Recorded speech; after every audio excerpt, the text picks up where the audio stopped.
como que se dá o processo da conversão, do arrependimento e da fé? E qual dos três vem primeiro? Graça e paz, aqui é a Kátia Pereira do canal Fundamentos Fé e Prática e nós estamos numa série de vídeos com o tema salvação. E nós já tivemos o primeiro vídeo que nós falamos sobre o que é salvação, por que o homem precisa de salvação, nós falamos sobre a queda do homem no pecado e sobre o plano da salvação redentora de Jesus Cristo. No segundo vídeo falamos o que é regeneração, que é uma obra que o Espírito Santo faz no interior da vida do homem, dando-lhe uma nova vida espiritual. No vídeo anterior, vimos que o lado divino da salvação se refere ao novo nascimento, ou seja, a regeneração, que é a obra do Espírito Santo de Deus no coração daqueles que crê. Mas ao homem, para ser salvo, compete-lhe a transformação, ou seja, a chamada conversão, que é modificar a sua maneira de viver a partir do arrependimento e da fé. Aqui no meu dicionário grego eu encontrei duas palavras para conversão. E a primeira é epístrefo, que quer dizer volto-me para trás, converto, volto-me, torno-me atrás, viro-me, converto-me, desvio-me. E a outra palavra é epístrofe, que quer dizer conversão. A palavra conversão significa também uma mudança de caminho, uma mudança de sentido, uma mudança de direção. A conversão é um ato ou é um efeito de converter-se ou mudar de religião, significa também mudar de visão ou mudar de costumes. A conversão também é um giro de 180 graus na vida de uma pessoa. É virar completamente a vida de alguém do pecado para a vida em Cristo e para a salvação. Quem dirige um automóvel entende bem esse termo que eu estou falando, que quando ele está no carro e vê uma placa indicando que só pode seguir à direita, então ele precisa fazer uma conversão à direita, ou seja, precisa mudar a rota, precisa mudar de direção, ele precisa tomar um outro caminho. Eu gostaria de chamar você para observar comigo que a palavra pecado no grego é hamartia, que significa errar o alvo, ou seja, sair do caminho, sair da rota. Quer dizer que o homem, antes da queda, ele andava em um caminho e em uma direção, e ele andava no caminho da obediência com Deus. Mas quando ele peca, ele sai do caminho da obediência a Deus. Ele sai da rota que Deus havia dado a ele e passa a andar num caminho de desobediência e rebelião contra Deus. Então podemos definir conversão da seguinte maneira: conversão é a nossa resposta espontânea ao chamado do Evangelho, pelo qual sinceramente nós nos arrependemos dos nossos pecados e colocamos a confiança em Jesus Cristo para receber a salvação. O que vem primeiro? A conversão, a fé ou o arrependimento? Um fato super interessante é que a conversão, a fé e o arrependimento, eles não podem ocorrer um sem o outro. Eles devem ocorrer juntos, ao mesmo tempo, quando se dá a verdadeira conversão. Mas para nós entender melhor este assunto, examinaremos primeiro a fé salvífica e depois o arrependimento. O que é fé salvífica? No hebraico significa descansar, apoiar-se confiante em alguém ou em alguma coisa, por exemplo, em Deus ou em sua palavra. Mas já no grego, fé significa acreditar no que alguém diz, é aceitar uma afirmação como verdadeira. A fé e o arrependimento, eles vêm junto.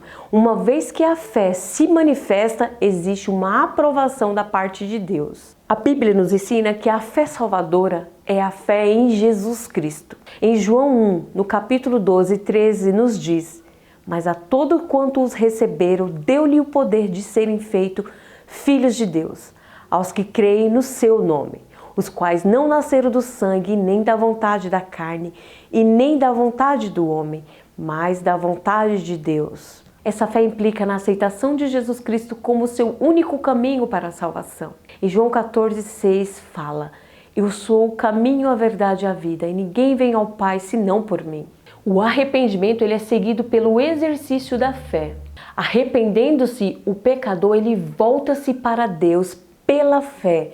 A fé salvadora ela envolve a admissão de que a morte de Cristo é suficiente para cobrir ou para apagar o pecado. E também inclui um ato voluntário de confiar, ou seja, de entregar-se totalmente a Cristo.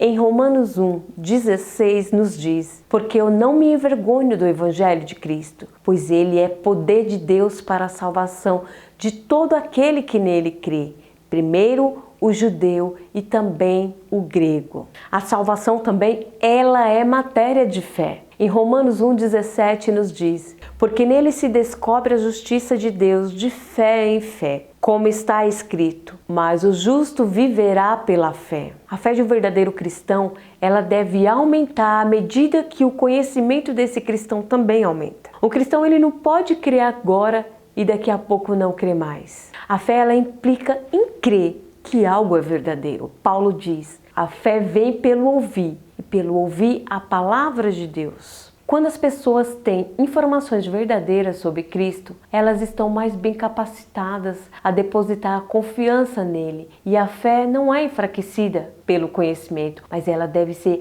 aumentada mais e mais com o conhecimento verdadeiro sobre a pessoa de Cristo. A fé e o arrependimento, eles devem vir juntos. O arrependimento no hebraico quer dizer ansiar, quer dizer suspirar, gemer, lamentar ou remoer, arrepender-se. Arrependimento no grego dá um sentido de cuidado, de preocupação, de pensar de forma diferente sobre algo ou mudar de ideia. O arrependimento ele é o pré-requisito, ou seja, é a primeira coisa para a salvação e é indispensável. Arrependimento é lamentar o pecado por causa do erro cometido contra Deus. É mais do que uma convicção, é a obra do Espírito Santo que produz uma tristeza no coração do homem. O arrependimento implica em uma mudança de atitude em relação ao pecado, ou seja, uma mudança de vida. E para ser salvo é preciso que o indivíduo se arrependa dos seus pecados. Isso significa que o arrependimento é mais do que uma convicção. E ninguém pode ser salvo sem estar convencido de seus pecados. Mas estando convencido, é preciso que haja arrependimento. Veja em Lucas 19:8. E levantando-se Zaqueu disse ao Senhor: Senhor, eis que dou aos pobres metade dos meus bens, e se em alguma coisa tenho defraudado, o restituo quadruplicado. Podemos definir arrependimento da seguinte maneira: arrependimento é uma sincera tristeza por causa do pecado, é renunciá-lo, é comprometer-se sinceramente em abandoná-lo e prosseguir em obediência a Cristo. O arrependimento, assim como a fé, é o entendimento de que o pecado é errado. É uma tristeza por causa do pecado, é uma aversão a ele, é uma decisão pessoal de afastar-se dele. Naturalmente, o genuíno arrependimento ele resultará numa vida transformada. De fato, uma pessoa verdadeiramente arrependida, imediatamente a vida dela será transformada. E podemos chamar essa vida transformada de frutos do arrependimento. O arrependimento ele é algo que ocorre no coração, mas ele envolve a pessoa como um todo na decisão de afastar-se do pecado. A conversão é o ato único de dar as costas para o pecado, e o arrependimento é voltar-se para Cristo em fé. Em Atos 2:37, Pedro fala: arrependei-vos, pois, e convertei-vos para serem cancelados os vossos pecados. Precisamos compreendermos que a fé salvífica ela tem que estar acompanhado do genuíno arrependimento dos pecados. Portanto, embora seja verdade que a fé salvífica e o arrependimento iniciais ocorrem somente uma vez na nossa vida, e quando eles ocorrem constitui a verdadeira conversão, essa mesma atitude deve continuar por todo o curso da vida do cristão. Cada dia deve haver um sincero arrependimento pelos nossos pecados. Temos que ter fé em Cristo quanto aos suprimentos necessários e a capacitação para vivermos uma vida cristã. O salário do pecado é a morte. A única maneira de se livrar da morte é a conversão, ou seja, mudar de caminho, mudar de rota, mudar de direção. Para finalizar o nosso estudo, eu concluo dizendo que o arrependimento e a fé são deveres sagrados e também graças inseparáveis originadas em nossa alma pelo Espírito regenerador de Deus, que sendo por essa graça convencida profundamente de nossa culpa, perigo e incapacidade, bem como do caminho da salvação por Cristo, voltemo-nos para Deus com sincera contrição, confissão e súplica por misericórdia, recebendo assim de coração o Senhor Jesus Cristo como nosso profeta, sacerdote e rei, e confiando somente nele como o único e suficiente Salvador. Obrigado por sua companhia e se quiser pode compartilhar esse vídeo com outra pessoa. E a semana que vem tem mais vídeo no canal. E fica todos na graça e na paz do Senhor Jesus e um forte abraço para todos vocês.